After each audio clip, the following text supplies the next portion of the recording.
దేవుడు ఏం చేశాడంటే దేహాన్ని ఇచ్చాడు. దేవుని స్తోత్రం. మంచిగా రూపాన్ని దేవుడు మనకి ఇచ్చాడు. దేవుని స్తోత్రం. అన్ని అవయవములు దేవుడు మంచిగా ఇచ్చాడు. ఇచ్చినటువంటి ఆ దేవునికి మనం ఎల్లప్పుడూ దేవునికి కృతజ్ఞతాస్తుతులు చెల్లించాలి. దేవుని స్తోత్రం.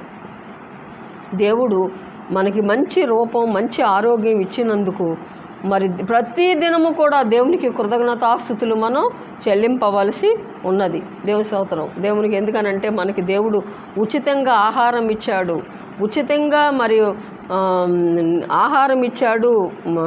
అలాగే సమస్తము ఆయన మనకి ఏం చేశాడంటే ఉచితంగా ఇచ్చాడు. గాలి, వెలుతురు, మరి నీరు, మరి ఆహారము అన్నీ కూడా దేవుడు మనకి ఏం చేశాడంటే ఉచితంగా దేవుడు ఇచ్చాడు. దేవుని స్తోత్రం.